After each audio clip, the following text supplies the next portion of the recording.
HMDA మాజీ director అవినీతి కేసులో దర్యాప్తు వేగవంతం చేసింది శివబాలకృష్ణ.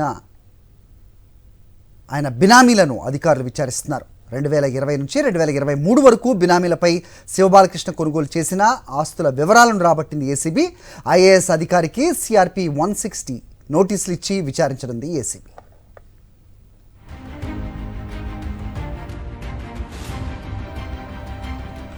ఇదే అంశంపై మరి అప్డేట్స్ మా కరెస్పాండెంట్ వాసు ఇస్తారు. వాసు, చెప్పండి. సో దర్యాప్తు వేగవంతం చేసినట్టుగా తెలుస్తుంది ఏసీబీ. ఇంకా ఏమన్నా పేర్లు బినామీలు బయటకు వస్తున్నారా? ఏంటి మీద కొన్ని ఇన్పుట్స్?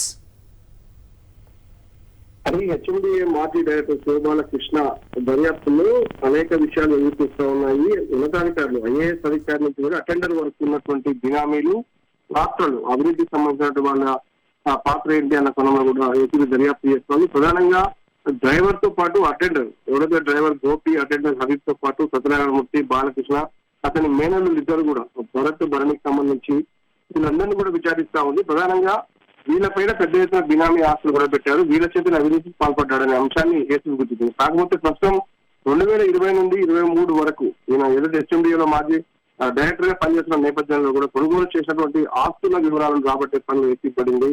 మరోపక్క ఒక ఐఏఎస్ అధికారి ఆదేశాల మేరకే ఇవన్నీ చేశాడు, ఇద్దరికి అవినీతిలో పాత్ర ఉంది అని ఏసీబీ గుర్తించింది. కాబట్టి ఒక సీనియర్ ఐఏఎస్ అధికారికి సిఆర్పిసి 160 నోటీసులు జారీ చేసి విచారించే యోచనలో ప్రస్తుతం ఏసీబీ ఉంది. శివబాలకృష్ణతో ఇచ్చినటువంటి సమాచారం ఆధారంగా ఐఏఎస్ అధికారి పాత్రను వెలికితీసే పనిలో ప్రస్తుతం ఏసీబీ పడింది.